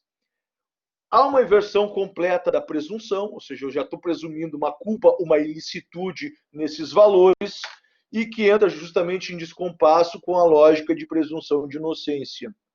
Tá? Mas traz isso. Então, tem críticas interessantes dizendo que isso aqui, muitas vezes, vai trazer uma espécie de prestação de contas para dentro do processo. Ou seja, eu, réu, muitas vezes terei que provar, prestar contas do meu patrimônio, porque senão eu vou perder tudo aquilo. Ou seja, inverte-se uma lógica, que é uma lógica constitucionalmente consagrada, que foi ganha a muito custo. Eu acho isso interessante, né? As pessoas, quando falam de garantia fundamental, as pessoas esquecem o quanto de tortura, o quanto de sangue que tem por trás daquela garantia. Ou seja, muita gente já se ferrou na vida para que nós tenhamos um artigo 5º daquela forma. E é muito barbada agora, eu não quero determinada garantia, mas eu esqueço todo o caráter histórico de luta e sofrimento que fundou aquele direito fundamental. Então aqui tem alguns aspectos, então, em relação a essa perda alargada, complicado isso, sobretudo dentro de uma lógica de inocência, como eu vou manter isso? Será que o encargo probatório ficará em mim ou não? Eu sei que é uma questão penal, mas também vai trazer para si até aspectos processuais penais que a gente já vinha discutindo. Outro ponto que eu gostaria de trabalhar com vocês é perguntar se isso aqui ainda existirá. Se após a reforma vai existir o flagrante preparado, eu não sei. Eu não sei. Porque os nossos grandes exemplos de flagrante preparado era aquele policial que induzia, que provocava. Aqui, ó, deixa eu pegar aqui. Ó. O melhor exemplo de flagrante preparado que nós tínhamos era justamente aquela figura do policial disfarçado que provocava, que instigava alguém à venda de entorpecente. Por que eu estou falando isso? Porque pós-reforma, pós já está em vigência, a única coisa que efetivamente foi alterada ali a suspensa é a questão penal, processual penal, a questão penal permanece em vigor. Essa disposição aqui, ó, por exemplo, do artigo. Cuidado com o esperado e o preparado, que daí a gente tem diferença. Mas, por exemplo, aqui, ó, lá na lei de drogas, dentro do artigo do tráfico de drogas, eu tenho isso. Configura o crime desde que haja a venda ou a entrega a agente policial disfarçado. Ou seja, e aí, meu filho, como é que eu vou trabalhar a figura do flagrante preparado dentro da ideia da nova reforma? Será que a reforma guarda amparo constitucional ou não? Porque o STF tem justamente a súmula 145, o guardião da Constituição, determinando que o caso de flagrante preparado configura crime possível, logo o crime não é. Mas agora, face a reforma, eu tenho modificação aqui, tanto para aquisição de drogas, quanto para aquisição de armamento. Posição similar nós temos tanto para a lei de drogas, quanto para o Estatuto do Desarmamento. Então, comprar arma, o policial disfarçado compra arma, o policial disfarçado que compra drogas pode configurar, claro, não ele, né? Mas o vendedor poderá incorrer em conduta criminosa. Na lei dos crimes hediondos, nós tivemos incorporações de novos crimes hediondos, o roubo foi novamente incorporado, claro, com restrição de liberdade da vítima, com resultado morte ou com resultado lesão, roubo picado, então foi incorporado efetivamente como crime hediondo. Temos também um furto agora, a gente tem um furto hediondo, o furto mediante explosivo virou crime hediondo, claro, sempre com aumento de pena. Em relação ao roubo que nós estávamos falando aqui, o legislador também ele deu uma corrigida, porque antigamente ele só tinha aplicado uma novatio legis impégios, aumentando a punição para o roubo majorado com emprego de arma de fogo, e quando ele fez isso com o afã acusatório, ele esqueceu que muitas vezes o roubo não tinha arma de fogo, só tinha uma outra arma que não de fogo. Então, em relação a essas pessoas, tinha um benefício legal, e justamente porque no Brasil atual não podemos trazer benefícios legais para bandido, está lá, né? Sempre lembrando o nosso querido e amado governador Wilson Witzel, que na campanha ele disse que ia dar um tiro na cabecinha de bandido. Eu queria ter a possibilidade de conversar com o Witzel agora, se ele daria também a cabecinha do bandido, sendo que ele responde a inúmeros processos penais, mas no Brasil atual, que nós não podemos aceitar nenhum benefício, isso aqui, de alguma forma, foi corrigido. Ou seja, houve agora a criação de uma nova majorante para o emprego de arma branca. Ou seja, mesmo a hipótese de arma de fogo traz uma punição maior, mas a arma branca traz justamente essa configuração de uma causa de aumento de punição. Também teve uma correção histórica, que a gente brincava, até o Kessler sabe melhor que eu, que era o problema da concussão e da corrupção passiva. Ou seja, a concussão e a corrupção passiva. Então a gente tinha que explicar, quando dava um penal 4, qual era a diferença da concussão e da corrupção passiva, ou seja, exigir e o solicitar. Então muitas vezes a gente dizia, olha, exigir traz uma carga de constrangimento um pouco maior que a solicitação. Mas eu pergunto, tá, mas por que a solicitação é punida de forma maior que o exigir? Eu digo, eu não sei, eu não sou legislador. O legislador entendeu essa bagunça e eu tenho que te explicar. Ou seja, de alguma forma, desde 2003, quando foi modificada a pena da corrupção passiva, o solicitar era punido de forma mais grave que o exigir. E agora, o pacote anticrime trouxe a similitude de punições, corrigindo um erro, entre aspas, histórico, de se punir a menos uma conduta mais grave. Agora, trabalho também, a gente pode discutir que também dentro de um aspecto de proporcionalidade, eu continuo trabalhando com a mesma pena, algo que talvez não poderia ser. Outra modificação importante, sim, sem dúvida, a LEP trouxe disposições importantes, sobretudo em relação à progressão de regime. A progressão de regime foi severamente modificada. Então, o artigo 112 da LEP, que antes a gente conhecia como famoso 1/6, era barbada. Até o Datena sabia. Datena, Marcelo Rezende, todos sabiam que bastava o cumprimento de 1/6 mais o bom comportamento carcerário, que teria possibilidade de progressão de regime. Agora complicou. Agora eu quero ver o Datena explicar a progressão de regime. Primeiro, porque agora caiu o percentual fracionário, entrou justamente as porcentagens. Então nós temos de 6% a 70%. É por isso que todo mundo odeia, todo mundo que é do direito odeia o penal 3, coitado do penal 3. Porque aqui a gente tem que fazer continha. Então tu tem que saber quanto é 16%, quanto é 30%, quanto é 40%, quanto é 50%, quanto é 70%. E assim vai. Ou seja, modificaram de forma absurda todos os percentuais de progressão. Temos das mais diversas modalidades.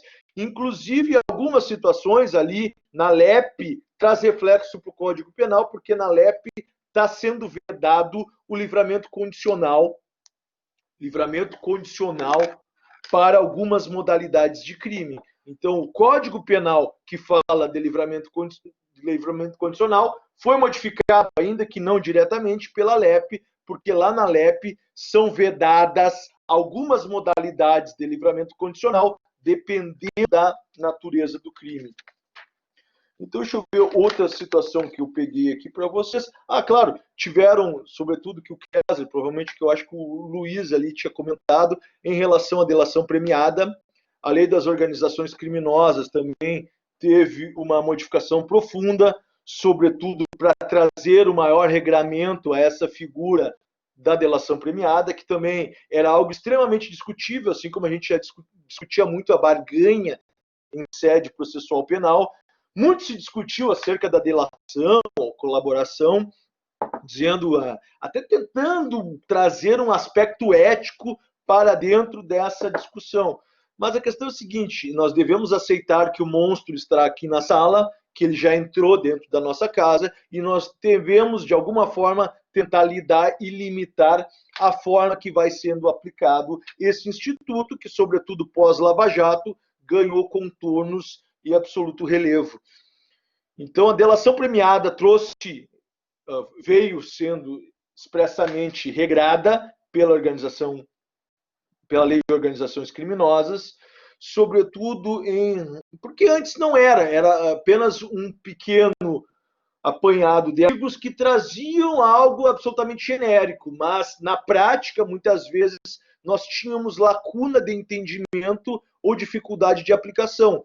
Tinham expressas determinações acerca do Instituto. E agora, de alguma forma, parece que deu, nesse ponto, uma melhorada para clarear um pouco mais esse Instituto tão importante.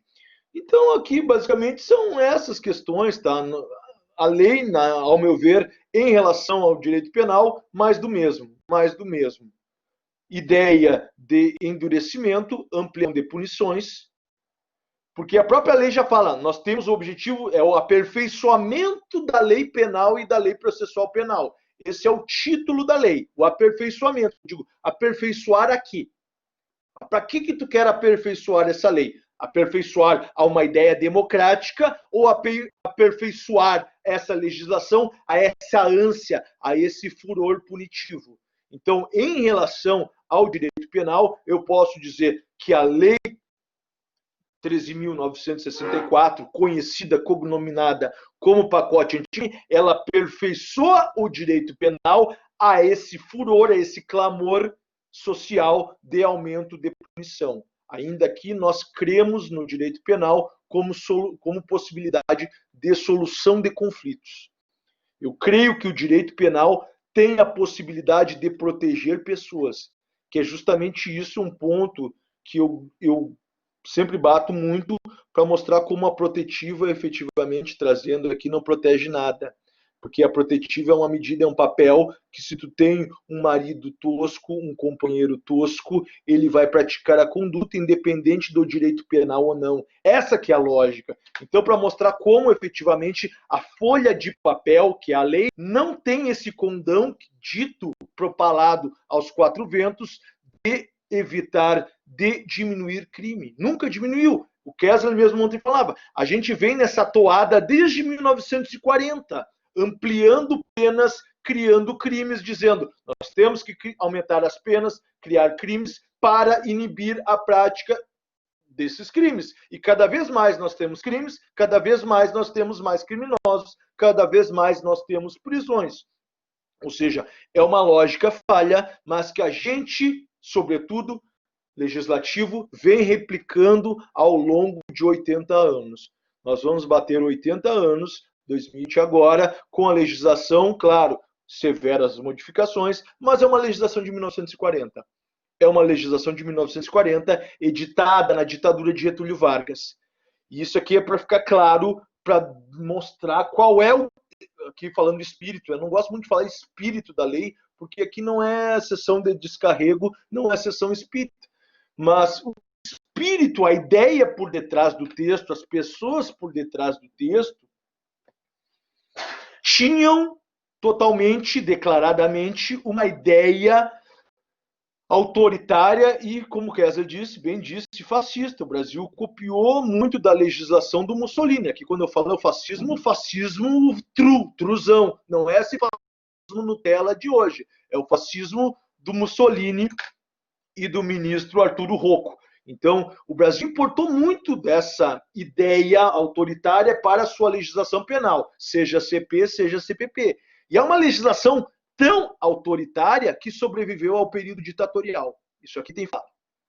O Brasil tem uma legislação penal e processual tão autoritária que, mesmo no período da ditadura militar, houve Código Penal e Código de Processo Penal aplicável.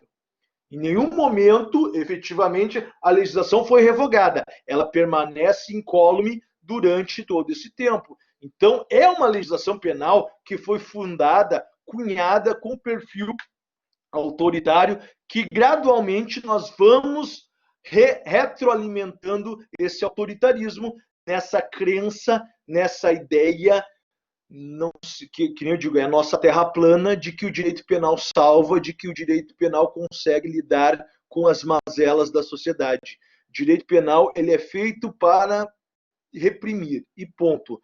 Buscar, talvez, uma finalidade preventiva no direito penal, essa capacidade de inibir, de lidar com o cometimento do crime, talvez tu seja agregar a ele uma função que ele nunca teve. Claro, eu sei que teoricamente, nós criamos, a gente estuda as finalidades preventivas da punição, porque tem que estudar, mas depois que a gente estuda, a gente pode maturar e discutir, e devemos discuti-las, sobretudo para demonstrar a sua inaplicabilidade no âmbito prático.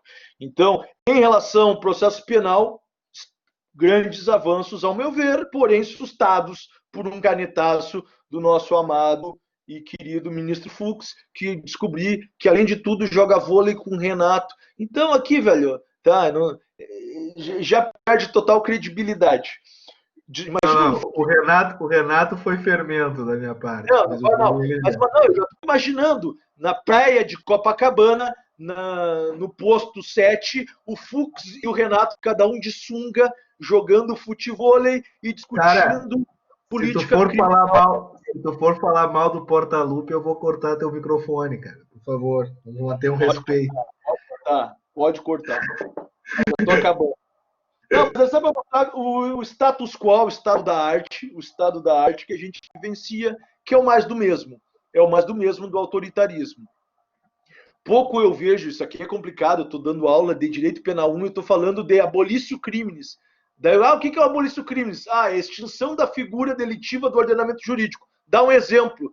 E aí eu tenho que pensar, velho, porque faz tempo que a gente não tem abolício crimes. Nós temos cada vez mais novas leis incriminadoras e novas leis impégios, aumentando penas de crimes pré-existentes. Esse é o carro-chefe da política criminal brasileira. Esse é o carro-chefe.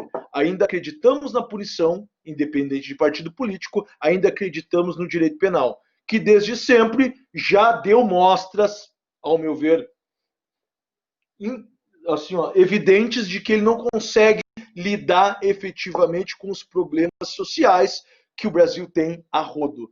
Então, só para mostrar isso, legislação penal em relação ao pacote anticrime, ao meu ver, mais do mesmo, sem qualquer grande melhora no tratamento da questão penal e penitenciária. Pelo contrário, ao meu ver, ampliação das injustiças e dos ideais de recrudescimento.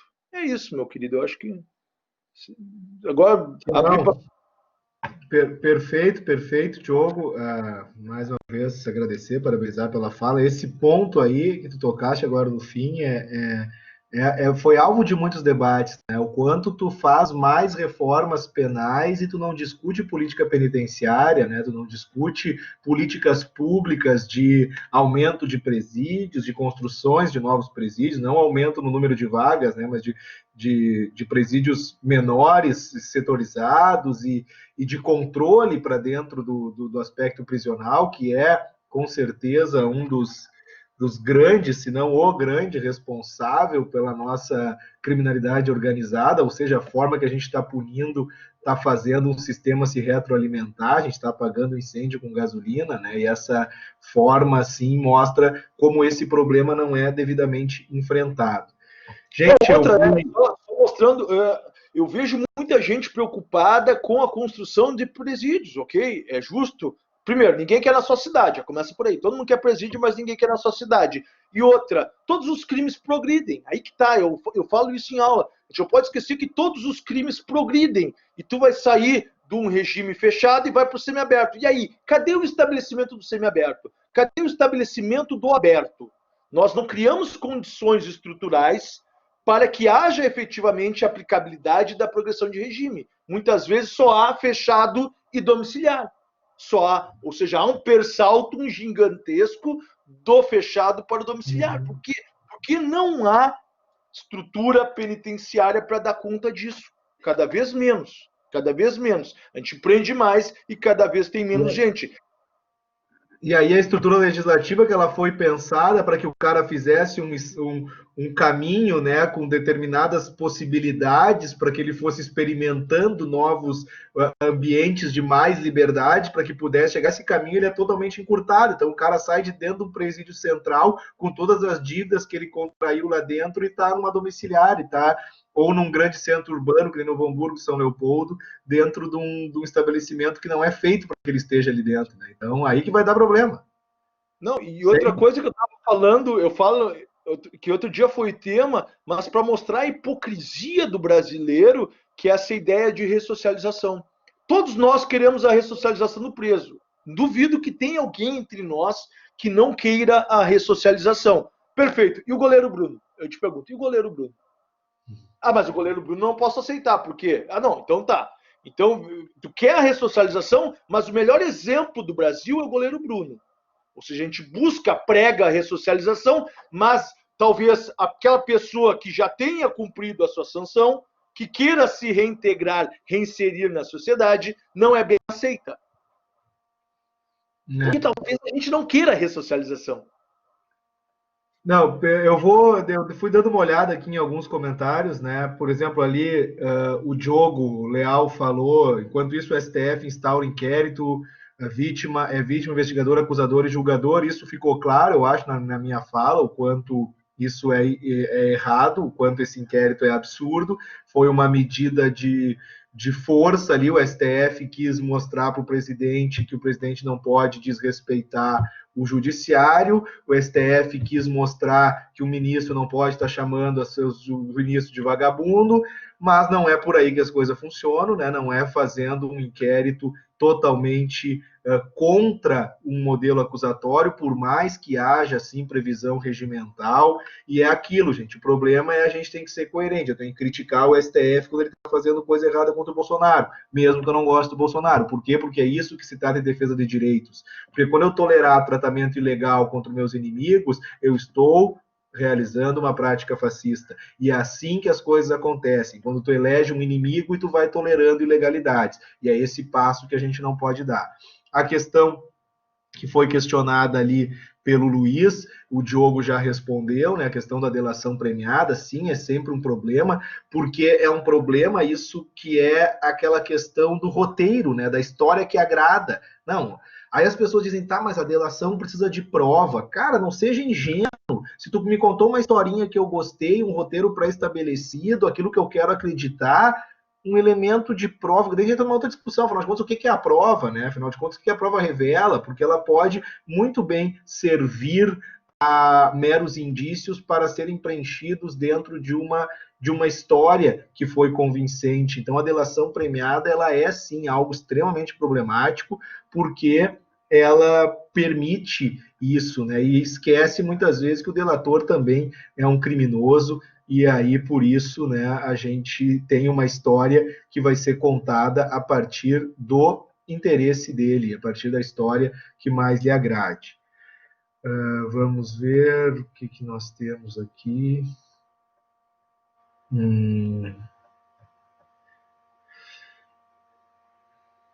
Exatamente, Diogo, a pauta, eu quero ver agora, nós estamos tendo eleições municipais, eu quero ver um prefeito que vai chegar e vai prometer, não, eu quero construir um presídio aqui em Novo Hamburgo, eu quero construir um novo presídio em São Leopoldo, eu quero, não vá, porque isso não é uma medida eleitoreira, todo mundo quer mais gente presa, mas ninguém quer mais presídios nas suas cidades, então isso gera um aspecto bem conflitante.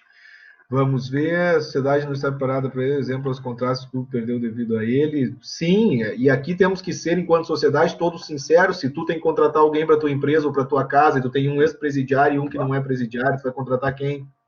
Né? Tu vai contratar o cara que não é presidiário. É isso acaba acontecendo. Mas eu acho que esse movimento, a gente reconhecer que a gente é preconceituoso. Porque eu não quero pregar uma sociedade utópica que ela não efetivamente não é aplicável. Eu reconhecer, eu tenho que lutar contra isso, é aquela história, né? Eu sou um machista, eu sou um racista em desconstrução. Eu sou, por quê? Porque eu sou cria dessa sociedade. Todos nós somos de alguma forma isso, porque a gente foi criado dentro desse ideal da sociedade. Mas o primeiro passo é reconhecer e buscar mecanismos para tentar, de alguma forma, diminuir esse impacto. Sem dúvida. Bom, aí a questão ali, o Alberto pergunta a questão da privatização. Eu quero ouvir o Diogo, mas eu sempre fui um crítico, né? Eu acho que nós temos um pacote completo de lógica economicista no acordo, que vai gerar mais presídio e uma exploração do preso na mão de obra do preso dentro de um aspecto prisional. Isso sempre me pareceu um tanto quanto complicado de ser aceito, né? Agora, eu entendo que nós chegamos num momento caótico. Não digo fundo do poço, porque o poço sempre é mais fundo, e a nossa história recente vem sempre mostrando isso. Mas nós chegamos num momento tão complicado que daqui a pouco, não sei, eu já vim não vendo mais com tão maus olhos alguns aspectos de privatização, mas eu ainda tenho, sim, minhas grandes resistências. Não sei qual a tua opinião, Diogo. Eu concordo contigo. Em todos os pontos. Primeiro, tenho resistência, porque alguns países, por exemplo, muita gente importa o ideal, a lógica norte-americana de privatização de presídios. Porém, os Estados Unidos já está tendo severos problemas com isso e alguns estados já estão publicizando os presídios, ou seja, trazendo novamente para o público. Por quê? Gasto. Começa aí por gasto. Ou seja, há um valor muito maior que o Estado custeia, entre aspas. É igual quando falta vaga em creche. O Estado tem que comprar uma vaga numa creche privada. Isso é a mesma ideia numa penitenciária privada. O Estado vai lá e compra a vaga. E normalmente a vaga é cara, porque é privado. Aí tem por trás toda a ideia do lucro. Então, muitas vezes, trabalhar para comida e se sustentar no presídio. Isso aqui já existe desde 84 na LEP, isso. A LEP nunca foi aplicada no Brasil. Então, por exemplo, uma ideia de buscar uma melhora no sistema penal é aplicar uma lei que já existe desde 84. Esse é um ponto, porque eu estou vendo, está tendo um debate aqui, e esse é o ponto que, na verdade, nós estamos falando a mesma coisa, gente. Por quê? Porque quando a gente discute, primeiro, se a gente entender que não há necessidade de ressocialização, se a gente entender que não há necessidade do preso ser reinserido, mata, né? Pena de morte, então eu vou justificar uma pena de morte, que ela é... Que coisa barbada? Resolveu ela é mais barata e o cara não vai mais incomodar, porque a lógica do ressocialização é justamente o que nos impede da pena por punida, a pena quanto mais cruel, melhor, e que a pena seja uma pena de morte. Então a gente tem que entender que esse indivíduo, goste ou não a sociedade, ele vai ter que retornar. E por que isso é importante? Porque a gente não pode justificar a regra pela exceção. Porque alguém vai dizer, tá, mas é aquele cara que matou 7 crianças e cortou as cabeças dela e pendurou na sala. Bom, vamos pensar que existe esse cara, eu vou te perguntar, quantos desses caras existem? Quantos desses caras são os nossos mais de 800 mil presos? E aí nós vamos justificar uma atrocidade por conta de um número bem menor? Então, o quantos dessa população enorme que a gente tem no presídio são presos que fizeram essas determinadas atrocidades? É óbvio que tu vai pegar um cara desse e tu não tem o que tu fazer. Porque um cara que fez isso, ele é um cara doente e que vai matar mais pessoas sempre, mas eu não posso, Estado, fazer uma política criminal que trate para todas as pessoas, pensando no exemplo excepcional do cara que degolou 7 crianças. Ou seja, a gente precisa ter um ideal de ressocialização, só que, e aí que vem o ponto que comunga críticas, por exemplo, que a Karina fez, que a Thaís fez, que o Diogo está colocando, que é a nossa estrutura. É óbvio que o ideal seria que eles trabalhassem, que eles gerassem, que eles pudessem fazer o seu... Não, Karina, é justamente o contrário. É justamente o que eu estou dizendo. É fazer com que a lei se aplique. É ter mais presídio, é ter mais controle dentro do presídio. Porque não adianta hoje tu tocar o cara lá dentro e ele é abraçado por uma facção criminosa, e ele for um pequeno bandido, ele sai um grande bandido lá de dentro com todas as dívidas que ele criou, porque o Estado não toma conta do presídio. Se a LEP, que o Diogo disse que mencionou, fosse aplicada, esse preso faria o que tu está sugerindo, ele trabalharia. Então a gente precisa de lei? Não. A gente precisa de estrutura que dê conta dessa lei. Esse preso trabalharia, este preso geraria uma série de atividades lá dentro, o Estado controlaria o presídio, o que não acontece hoje. O preso hoje ele come a comida da cantina, que paga 80 mil por mês no presídio central para vender comida para preso. E aí a cantina vende, o chefe da galeria vende, para só ele pode comprar. Então, o que é isso? Né? Ou seja, um total descontrole por parte do Estado. Vocês podem ver a quantidade de documentários que vocês quiserem sobre o Presídio Central que vão efetivamente demonstrar essa realidade intramuros, que é o que a gente precisa mudar se a gente quiser combater a criminalidade. Agora, eu entender que para matar o carrapato tem que botar fogo na vaca é uma coisa meio extrema, né? Aí a gente vai então justificar que se mate todo mundo ou que se solte todo mundo. Não, tudo que a gente não quer é essa redução do problema, essa redução de complexidade que não existe. A gente tem que entender que a questão é complexa, que a estrutura, só que a gente tem que discutir melhoria do presídio para combater criminalidade, para combater violência. Só que enquanto a gente discutir melhoria de presídio, os caras achar que a gente está querendo fazer favor para vagabundo, aí a coisa não progride. Porque eu quero direitos penitenciários, porque eu não estou pensando no preso, estou pensando em mim, né, no que a gente está sofrendo de violência aqui fora por essa nossa política penitenciária.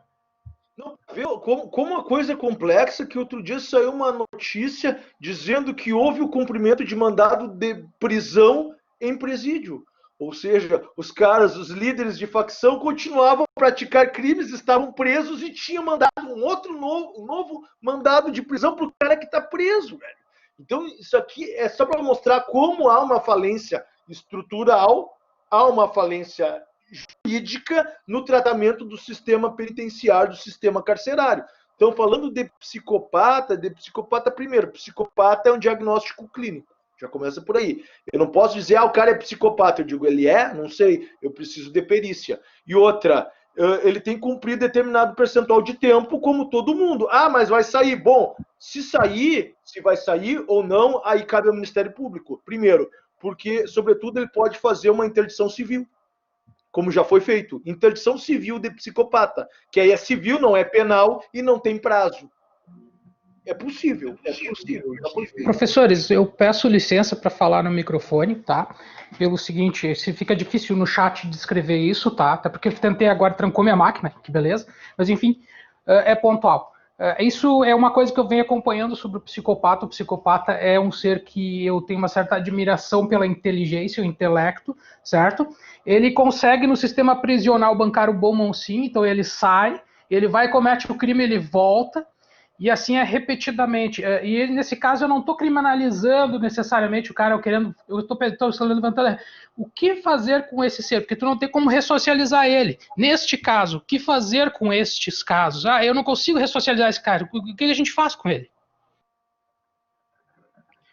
Primeiro, ressocializar já é um conceito meio complicado, né? A gente, até na criminologia a gente trabalha isso. Como é que eu vou ressocializar talvez quem nunca foi socializado? Então o conceito já é complicado. Ressocializar não, porque talvez esse sujeito nunca tenha tido o Estado batendo na sua porta, só o Estado penal botando o pé na sua porta, mas os direitos sociais nunca chegou a ele. E outra, dentro do nosso sistema penal, o psicopata, salvo se não tiver transtorno que o torne inimputável, ele é absolutamente imputável. Maníaco do parque está preso. Então, durante esse tempo, eu nem sei se o maníaco do parque efetivamente tem um diagnóstico de psicopatia, não sei mesmo. Eu imagino que sim, tá? Mas eu não tenho acesso aos laudos para determinar isso. Então, durante esses, agora, 30 anos, por causa do maníaco do parque, que foram prorrogados por 40, ele tem que cumprir suas penas. Se vai sair ou não, aí é o Ministério Público. Só falando, o Ministério Público tem total possibilidade de buscar uma internação compulsória por meio do direito civil. Tem. Já foi feito, basicamente, lembrem do caso Champinha. O Champinha não está mais internado. Ele já tem os 21 anos. Porém, o Champinha está internado. Está internado por quê? Por meio de uma medida civil do Ministério Público, que é o que pode ser feito. Mas aí é preciso o interesse estatal nesse ponto. Não, perfeito. Eu acho que esse é um dos pontos aqui da gente entender, né, gente, que quando a gente discute, todos querem a mesma coisa, todos nós queremos mais segurança, todos nós queremos uma justiça que funcione, né? Então, esse é o ponto.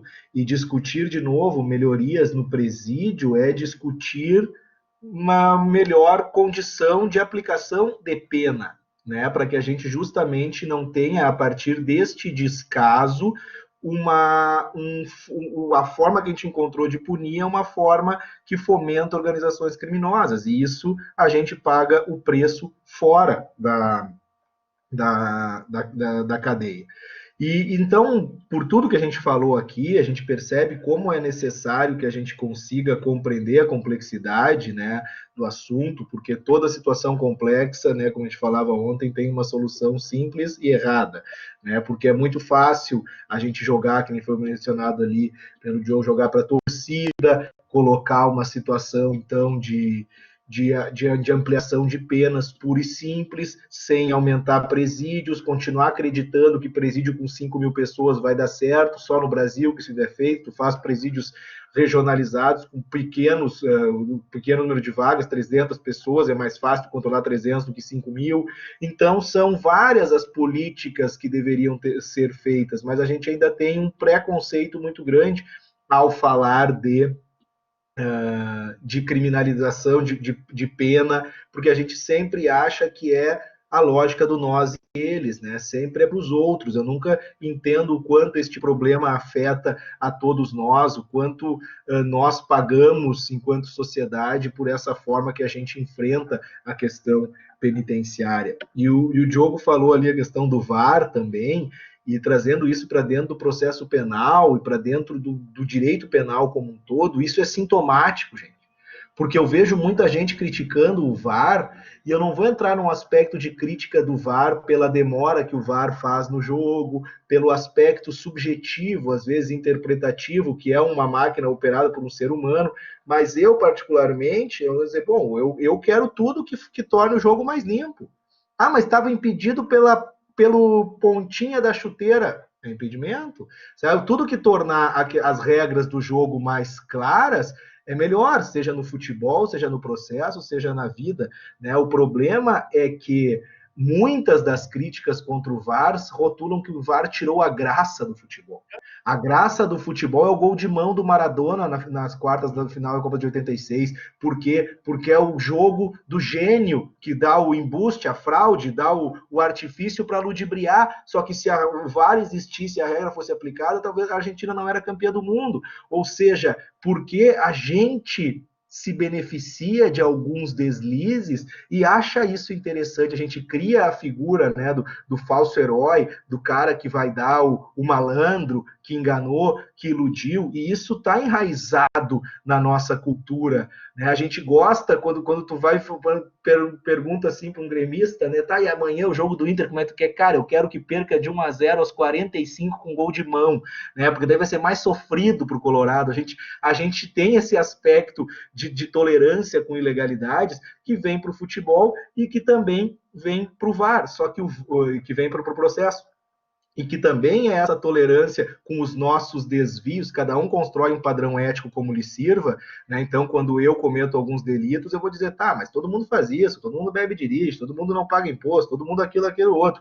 O cara que está cometendo o crime, ele também constrói um padrão ético para justificar a sua conduta. Eu já ouvi o cara dizer, doutor, assaltamos o correio, mas foi na elegância, não pegamos celular de ninguém, o negócio era só no cofre. Bom, tá, e daí? Ou o cara dizer, não, eu vendo droga, mas nunca obriguei ninguém a comprar de mim, doutor, os caras compram porque querem. Cada um vai construindo um padrão ético que lhe possibilite justificar suas condutas, né? E a partir disso, a gente vai tolerando determinados graus de ilegalidade, gostando de outros, condenando moralmente aqueles que são praticados por outros em nosso prejuízo, mas eu acho que o debate que a gente quis fazer aqui hoje, que perpassou mais também sobre a questão do pacote anticrime, era justamente buscar algumas reflexões que nós entendemos que, enquanto atores judiciais, operadores do direito, estudantes do direito, nós temos sim que nos comprometer com algumas bases, acreditar, então, em algumas reformas, em algumas mudanças que nós, enquanto sociedade, precisamos pelo nível civilizatório que alcançamos. Então, agradecendo demais a presença de vocês todos aqui, agradecendo muito a presença do meu grande amigo, irmão, parceiro de várias indiadas aí, Diogo. E então, Diogo, dê tuas palavras finais aí. Muito obrigado por todos e todas que ficaram até agora conosco. Então, obrigado a todos mesmo, todos e todas. 90 pessoas de manhã, nunca tive um público desses, nem perto da minha aula de manhã. Tá? Mas renovo os cumprimentos ao Kessler. O Kessler, vocês não sabem, o Kessler, por trás desse bom moço, desse pai de família, muito matou aula comigo na PUC para tomar cerveja e jogar sinuca lá no Masa, lá atrás na Bento. Mas isso ele não vai contar para vocês. Isso aqui são só assuntos que eu vou expor na biografia não autorizada de Daniel Kessler. Mas fica mais além disso. Tá? Mas a questão é a seguinte, tá? Quando a gente critica alguma coisa, não é efetivamente, é do ponto de crise da crítica é que venha algo diferente, uma tentativa de mudar esse sistema. Por isso que até concordo absolutamente com o Kessler, dizendo, eu não acredito na privatização de presídios, não acredito, porém, eu acho que talvez seria uma tentativa válida, porque a gente continuar nesse marasmo, nesse mais do mesmo, é que é o problema. Eu não sei se vai dar certo, eu até acho que não. Por exemplo, eu já vi muita gente falando, a questão de legalização das drogas vai dar certo? Eu digo, olha, é uma tentativa louvável. Vai dar certo? Eu acho que não, porque a gente é bagunçado. Ou seja, a gente tem esse espírito do jeitinho de avacalhar com o instrumento legislativo, como sempre foi. Mas o ideal, a ideia, o objetivo de sair dessa areia movediça criminal e penitenciária que nós estamos, sempre será válido. Se não der certo, a gente vai efetivamente fazer a crítica, mas dizer, mostrar que ao menos algo foi tentado, não ficar sempre replicando o mesmo ideal de aumento de pena, de maior encarceramento, de construção de instrumentos jurídicos que possibilitam maior repressão. Eu acho que é tentar fugir desse status quo, que é o objetivo não só meu, do Kessler, mas eu creio que é a ideia de todo mundo. Ninguém tem resposta pronta, pelo contrário, nós temos dúvidas prontas, mas a buscar de alguma forma uma solução para esses problemas é tarefa não só minha, eu acho que nem minha, nem do Kessler, mas eu toco justamente para vocês. Eu acho que somente as gerações futuras de juristas que podem, de alguma forma, trazer maiores luzes à seara escura do direito penal. Então é isso, agradeço a todos, obrigado mesmo. Todos nós queremos, de alguma forma, uma humanização do sistema penal, não tenho dúvida disso. Todos nós estamos no mesmo sentido. O objetivo aqui justamente foi trazer alguns pontos para mostrar como essa nova legislação talvez não traga tão repercussões positivas ou negativas quanto aquilo que é dito na grande mídia. Beijo a todos, se comportem, até mais. Muito obrigado, gente. Uma boa semana para vocês. Assistam às demais atividades da semana acadêmica e nos vemos por aí. Tudo de bom para todo mundo. Valeu, Diogão. Vai da Inter. E vai da Inter. Só o que eu digo. Uma hora vai ter que acontecer, né? Mas eu já estou assinando um empatezinho. Já estou assinando um empatezinho agora. A zaga do Grêmio vai jogar amanhã tá pior do que do nosso futebol, cara. Nunca vi disso. Tá pior que tu e o Diogo lá, meu irmão, ali no nosso time. Eu queria fazer um elogio aos professores. O professor Kessler ali é um professor que faz um bom discurso e o Diogo faz um discurso objetivo, uma dupla que fecha muito bem, assim, ó. Diogo, te colocando ali que se o Kessler te colocou ali fazer a dupla, porque realmente ele sabe que vocês dois, um casa com o outro para fazer o discurso. Pô, muito obrigado, gente. Valeu, tudo de bom aí. Até mais.